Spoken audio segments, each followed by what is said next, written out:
Bueno, ante todo, muy buenos días. Quien les habla es el médico cirujano Roberto Genaro Julio Reyes, médico especialista en medicina de enfermedades infecciosas y tropicales, quien aspira a la cátedra de neumología, y mi clase modelo para el día de hoy será neumonía en el paciente inmunocomprometido. Dentro de la agenda que vamos a desarrollar hoy día, vamos a ver lo que es una breve introducción del tema. Vamos a definir qué es una neumonía en el paciente inmunosuprimido. Vamos a conocer cuáles son sus factores de riesgo y sus etiologías más frecuentes. Vamos a hablar sobre el diagnóstico, tratamiento y por último las conclusiones del tema. A manera de introducción, puedo decir que la neumonía en el paciente inmunocomprometido constituye una de las principales causas de morbimortalidad debido a la amplia variedad de patógenos involucrados y a la rápida progresión clínica. Un enfoque sistemático basado en el tipo de inmunosupresión, la presentación clínica y los hallazgos radiológicos nos va a permitir orientar el diagnóstico e iniciar un tratamiento oportuno que va a mejorar el pronóstico del paciente. ¿Cuál es el objetivo o los objetivos para esta charla? Primero, reconocer las principales causas de neumonía según el tipo de inmunocompromiso. 2. Aplicar el enfoque diagnóstico basado en criterios clínicos, criterios radiológicos y criterios laboratoriales, en especialmente estudios microbiológicos estándar o biología molecular. Y tercero, identificar las estrategias de tratamiento empírico inicial y las indicaciones para estudios diagnósticos avanzados si en caso no hubiera buena evolución clínica o el diagnóstico etiológico fuera incierto. Empezamos con ¿qué es la neumonía en el paciente inmunosuprimido? Es una infección del parénquima pulmonar que ocurre en individuos con alteración de su inmunidad, lo que incrementa el riesgo de infecciones por microorganismos habituales y por patógenos oportunistas. En comparación con la población inmunocompetente, estos pacientes presentan una mayor frecuencia de infecciones polimicrobianas que hacen que pueda progresar rápidamente en su clínica, haya quizás necesidad de soporte ventilatorio y tiene una elevada morbimortalidad, por lo que requiere un enfoque diagnóstico y terapéutico precoz. Dentro de las etiologías, independientemente el tipo de inmunosupresión, sea cáncer, sea usuarios de inmunosupresores per se, o sea uso de corticoides por largo tiempo, o sea en un paciente VIH, siempre va a haber un grupo que sobresale, dentro de los cuales lo más común por el momento son las bacterias, dentro de las cuales está el estafilococo aureus, incluido el meticilino resistente. Tenemos al Streptococcus pneumoniae, a la Haemophilus influenza, la Legionella neofilia, las nocardias y las enterobacterias. Y si ya esto es algo más serio, podemos pensar en bacterias gram negativas no fermentadoras como es la Pseudomonas.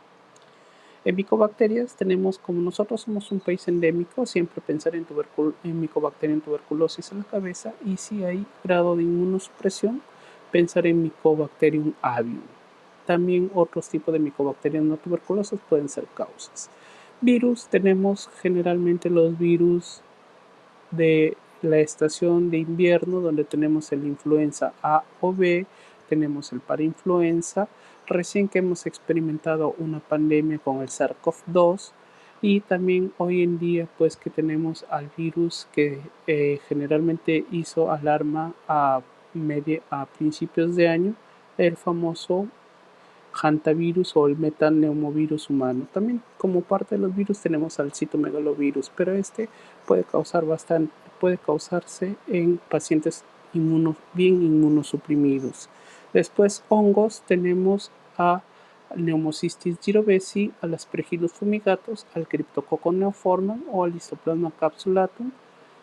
Como los más representativos también tenemos a los mucorales, y entre otros tenemos parásitos como el toxoplasma o el strongyloides, pero ambos, para que haya compromiso pulmonar, tiene que haber una inmunosupresión severa. Dentro de los factores relacionados, factores de riesgo tenemos de 3 tipos. Los relacionados con el huésped, ya donde ahí tenemos la edad avanzada, la desnutrición, la diabetes, enfermedades crónicas, los post-trasplantados, los oncológicos, especialmente cuando están haciendo neutropenias, los pacientes con corticoterapia prolongada y los VIH. No olvidar, también es un grupo importante. Después, los relacionados con los de la inmunosupresión tenemos que son los trasplantes de órgano sólido y o progenitores hematopoyéticos, los pacientes que son sometidos a quimioterapias o radioterapias o ambos a la vez, y los que también usan inhibidores, sea tanto del factor de necrosis tumoral alfa, los Jason sinasa, que son los que median la inflamación, las calcineurias, que son los que también median la inflamación a través de las células de los linfocitos T, los usuarios de inmunosupresores múltiples como el metrotexato, la ciclofosfamida o la azathioprina y también los corticoides durante largas semanas. Generalmente en corticoides para llegar a terapia o a dosis inmunosupresión es superar más que todo el 1 miligramo por kilo de peso. También ver factores ambientales y relacionados a la atención sanitaria, como por decir los que están expuestos a obras de construcción porque hay riesgo de aspergilosis, los que están en contacto con aves o cuevas por riesgo de criptococo o histoplasma, los que viven o han viajado a zonas endémicas de tuberculosis o hongos dimórficos, los que tienen hospitalización prolongada, incluido alguna estancia en UCI, los pacientes que presentan dispositivos invasivos y los que han sido sometidos previamente a antibiótico-terapia de amplio espectro, ya que estos son factor de riesgo para lo que son bacterias MDR. Con respecto al diagnóstico, como ya lo habíamos dicho, el diagnóstico es la combinación de 3 puntos muy importantes: la clínica, las imágenes y el laboratorio. Esos 3 hacen un diagnóstico etiológico definitivo ya de lo que es la neumonía en el paciente inmunosuprimido. Y bueno, con respecto a los hallazgos de laboratorio, generalmente podemos encontrar consolidaciones, que son clásicos de las bacterias, vidrio de lustrado, que son clásicos de los virus, un patrón intersticial, que puede ser clásico de los hongos, o en caso de inmunosuprimidos también virus, un patrón nodular, que puede ser generalmente tuberculosis o hongos, más que todo en nuestro medio, tuberculosis, hongos también, siempre y cuando puedan ser pacientes en tratamientos de quimioterapia y que estos están con una inmunosupresión. Pueden haber nódulos con el signo del halo, que generalmente pueden darse en pacientes oncohematológicos inmunosuprimidos por las quimios, pacientes que presenten cavitaciones. Recordar que las cavitaciones, como Perú es un medio muy frecuente, es un país endémico de tuberculosis, puede presentarse, pero también ver otras bacterias como el estafilococo aureus, la nocardia, que pueden causar este tipo de cavitaciones. No olvidarse que a veces todo inicia por un derrame pleural. Derrame pleural si es unilateral, tuberculosis hasta demostrar lo contrario, y si es bilateral tenemos que hacer un estudio para poder ver la causa. Generalmente son los síndromes linfoproliferativos. Y los patrones típicos del árbol en brote, que generalmente va a ser centros lobulares con ramificaciones lineales, y esto va a ser característico de TB hasta demostrar lo contrario. Ahora, cuando nuestro diagnóstico no es muy certero o tenemos dudas o hay fallas en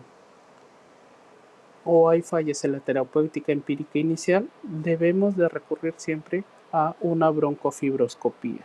La broncofibroscopía tiene tanto sus ventajas como desventajas. Las ventajas es que tiene un alto rendimiento diagnóstico, te permite obtener muestras sin tanta contaminación, se puede tomar muestras mediante lo que es el lavado broncoalveolar para poder hacer los medios de cultivos clásicos tradicionales o hacer biología molecular, te permite hacer diagnósticos, procedimientos adicionales como toma de biopsias, cepillados para poder llegar a un diagnóstico citológico quizás, y te ayuda a descartar lo que son procesos no infecciosos. Pero así como a la vez tiene sus ventajas, también presenta desventajas, como es un procedimiento invasivo con riesgo de complicación, puede producir hipoxemia transitoria, puede producir broncoespasmo. Si es un paciente cardiópata, puede producir lo que son arritmias, puede producir hemorragia y generalmente siempre requiere en este tipo de pacientes que son complicados sedación o monitorización por personal entrenado. Ahora, en pacientes con trombocitopenia grave o coagulopatía puede aumentar el riesgo de sangrado. Ahora, un resultado negativo en esto no excluye completamente algunas de las infecciones oportunistas. Y con respecto al tratamiento, siempre hay que tener en cuenta los pilares básicos como es la gravedad de la enfermedad actual, es decir, si necesita vasopresores, si necesita apoyo ventilatorio, el tipo de enfermedad subyacente, es decir, cuál es el tipo que causa la inmunosupresión, en este caso si esta inmunosupresión está tratada o no está tratada y cuál es su gravedad con respecto al mismo, cuáles son los factores de riesgo para los patógenos multiresistentes si en caso haya recibido tratamiento previo y siempre ver la resistencia local. Con respecto a los tratamientos, generalmente hay scores que nos permiten ver la gravedad, como es el QuickSOFA o el SOFA, que te permiten determinar, o también hay criterios antiguamente como el CORP65 que te permitía ver qué paciente se iba hospitalizado o iba a ir a cuidados intensivos. Y también la gravedad es que si estos pacientes también pueden presentar shock séptico o poder necesitar lo que es ventilación mecánica. Bueno, en el caso de que si es un paciente con baja mortalidad y con bajos factores de riesgo, tranquilamente se puede dar monoterapia y todo va a ir bien. Pero si esto tiene altos riesgos de resistencia o alta mortalidad o quizás necesitar ventilación mecánica, siempre tenemos que preguntarnos, ¿este paciente está hemodinámicamente estable? ¿Sí o no? Si es sí, bacán, podemos ver solamente monoterapia, pero si es no, preguntarnos si está en shock séptico, para ver si está en shock séptico, ver si es sí, poder usar una terapia combinada que cubra tanto gram negativos como gram positivos, y si es no, solamente terapia a gram negativos, ya que hoy en día nuestra epidemiología local siempre es gram negativos a la cabeza. Y bueno, a manera de con respecto también de los tratamientos, habíamos dicho que siempre el empírico es más o menos ver la enfermedad de base, la inmunosupresión y la sospecha clínica. Es decir, como habíamos mencionado anteriormente, si es una neumonía bacteriana, generalmente ver factores de riesgo, y si no hay ningún factor de riesgo, pues se puede dar una cefalosporina de tercera generación o agregar, o en todo caso, si hay factores de riesgo, agregar un antiseudomónico y agregar y valorar la agregación de vancomicina si hubiera criterios para MARS. Si fuera una neumocistosis girovesi, dar a sulfamethoxazol trimetropin a dosis altas, más o menos de 15 a 20 miligramos kilo, y esto tiene que darse según la tolerancia del paciente. Y como terapia coadyuvante se puede dar corticoterapia, siempre y cuando la presión parcial de oxígeno sea menor de 60 o la gradiente alveolar arterial sea mayor de 45. Si sospechas de un aspergiloma, voriconazol va a ser la primera línea, y isavuconazol como línea alternativa. Generalmente hoy en día hay estudios que prefieren el isavuconazol porque son menos efectos adversos, mejor tolerancia, mejor perfil farmacocinético. Sin embargo, no está disponible. Sin embargo, la limitación es que no está disponible en todos los hospitales de nuestro país. Ahora, si sospechas de mucormicosis, podemos dar anfotericina liposomal. Si sospechas de citomegalovirus, ya sea en un paciente VIH o en un paciente trasplantado, la primera posibilidad es citomegalovirus, tenemos que dar ganciclovir, que tranquilamente responde a la terapia, y si hubiera indicio de resistencia, foscarnet. Ahora, si sospechamos de nocardia, tenemos que dar sulfamethoxazol y trimetropin altas dosis, y si hay enfermedad grave, valorar la posibilidad de agregar a la terapia carbapenémicos o aminoglicósidos. Ahora, si sospechas de tuberculosis, generalmente tienes que al paciente aislarlo de forma respiratoria y agregarle terapia anti-TB. Y para finalizar, a manera de conclusión, podemos decir que el tipo de inmunocompromiso determina los patógenos probables y orienta el diagnóstico diferencial.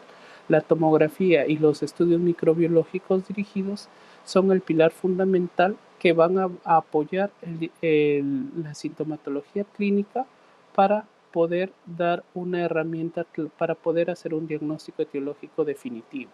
Y el inicio precoz de lo que es el tratamiento empírico adecuado, seguido de los ajustes según los resultados microbiológicos, es fundamental para poder reducir la morbimortalidad en estos pacientes. Bueno, muchas gracias por su atención. Estaré atento. Buenos días.